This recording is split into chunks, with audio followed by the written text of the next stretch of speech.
हरियाणा की राजनीति में चौधरी भजनलाल का एक अलग रुतबा रहा है। राजनीतिक परिस्थितियों को समझने और अपने अनुकूल करने का एक विशेष गुण चौधरी भजनलाल में था। मौके पर चौका मारना वह अच्छी तरह जानते थे। जब भी उन्हें राजनीति में आगे बढ़ने का मौका मिला तो उन्होंने उसका भरपूर फायदा उठाया और राजनीतिक कदम आगे बढ़ाए।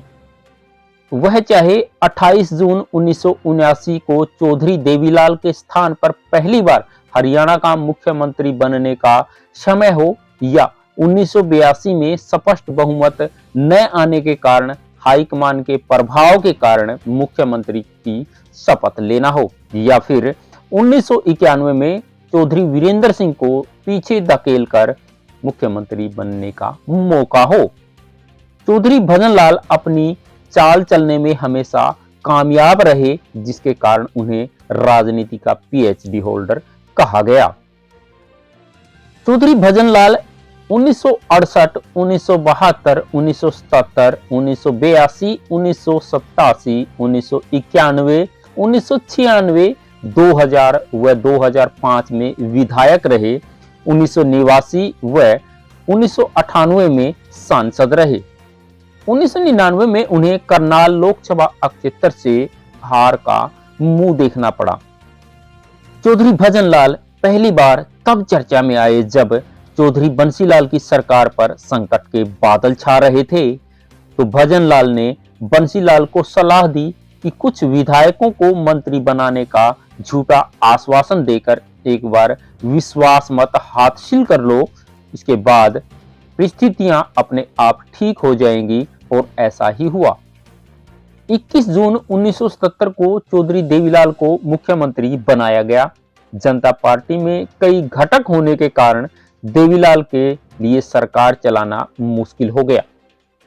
चौधरी भजनलाल कुछ नाराज विधायकों को लेकर भारत भ्रमण पर चले गए और अपनी गोटियां फिट कर ली, जिसके कारण 19 जून 1979 को चौधरी देवीलाल को मुख्यमंत्री पद से त्याग पत्र देना पड़ा और 28 जून 1979 को भजनलाल पहली बार प्रदेश के मुख्यमंत्री बने। 19 अप्रैल 1982 को हुए विधानसभा चुनाव में किसी भी दल को स्पष्ट बहुमत नहीं मिला, तो चौधरी देवीलाल कुछ निर्दलीय विधायकों को साथ लेकर राज्यपाल से मिले। राज्यपाल ने देवीलाल को सरकार बनाने का आश्वासन दिया, लेकिन भजनलाल ने राजनीतिक खेला करके 23 मई 1982 को मुख्यमंत्री पद की शपथ लेकर अपने आप को राजनीति का सबसे बड़ा खिलाड़ी साबित कर दिया। 1991 का विधानसभा चुनाव कांग्रेस ने चौधरी वीरेंद्र सिंह को मुख्यमंत्री पद का दावेदार घोषित करके लड़ा और वीरेंद्र सिंह तत्कालीन प्रधानमंत्री राजीव गांधी के करीबी थे। 1991 में हरियाणा में कांग्रेस को तो स्पष्ट बहुमत मिल गया, लेकिन चुनाव प्रचार अभियान के दौरान राजीव गांधी की मृत्यु हो गई। राजीव गांधी की मृत्यु के बाद बनी परिस्थितियों में भजनलाल वीरेंद्र सिंह को दरकिनार करके प्रदेश के मुख्यमंत्री बन गए और इसके बाद से ही उन्हें राजनीति का पीएचडी होल्डर कहा जाने लगा। जब तक भजनलाल अपने राजनीतिक फैसले को हरियाणा की राजनीति के सिरमौर रहे, लेकिन सन 2000 के बाद कुलदीप बिश्नोई ने भजनलाल के फैसले में दखल देना शुरू कर दिया। इसके बाद भजनलाल का परिवार हाशिए पर चला गया। जब 2005 में हरियाणा में कांग्रेस को प्रचंड बहुमत मिला, तो कांग्रेस हाईकमान ने चौधरी भजनलाल के स्थान पर चौधरी भूपेंद्र सिंह हुड्डा को प्रदेश का मुख्यमंत्री बना दिया। भजनलाल परिवार को खुश करने के लिए हाईकमान ने भजनलाल को राज्यपाल, कुलदीप बिश्नोई को केंद्र में मंत्री व चंद्रमोहन को उप मुख्यमंत्री का ऑफर दिया। इसमें चंद्रमोहन तो उप मुख्यमंत्री बने, लेकिन कुलदीप बिश्नोई के दबाव के कारण चौधरी भजनलाल को राज्यपाल बनाने व कुलदीप बिश्नोई को केंद्र में मंत्री बनाने का प्रस्ताव ठुकरा दिया और 2007 में हजंका पार्टी का गठन कर दिया। लेकिन 2009 में लोकसभा व विधानसभा में हजंका अपना प्रभाव छोड़ने में नाकाम रही और कुलदीप बिश्नोई का मुख्यमंत्री बनने का सपना चकनाचूर हो गया। उनकी पार्टी के नाराज विधायकों को भूपेंद्र सिंह हुड्डा ले उड़े और भजनलाल परिवार को मात खानी पड़ी। 2014 के लोकसभा चुनाव से पहले कुलदीप बिश्नोई ने भाजपा से गठबंधन कर लिया और लोकसभा चुनाव के बाद होने वाले विधानसभा चुनाव दोनों पार्टियों ने 45-45 सीटों पर चुनाव लड़ने का लिखित में गठबंधन किया।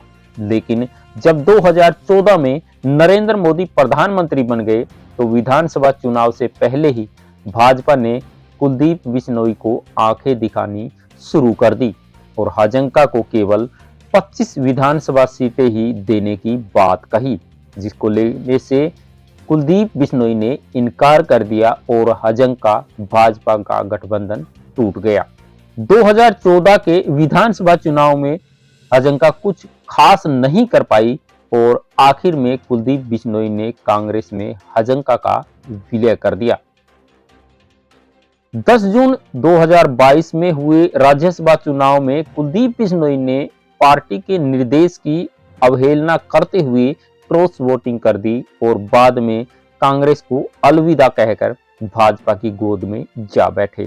कुलदीप बिश्नोई ने अपने बेटे भव्य बिश्नोई को हरियाणा सरकार में मंत्री बनाने की शर्त पर भाजपा में शामिल हुए थे, लेकिन आदमपुर से जीत दर्ज करने के बाद भी भाजपा ने अभी तक उनको मंत्री नहीं बनाया। उनके कार्यकर्ता अभी भी इंतजार कर रहे हैं कि कब भव्य बिश्नोई के सिर पर ताज सजेगा और कब भजनलाल परिवार का राजनीतिक वनवास समाप्त होगा।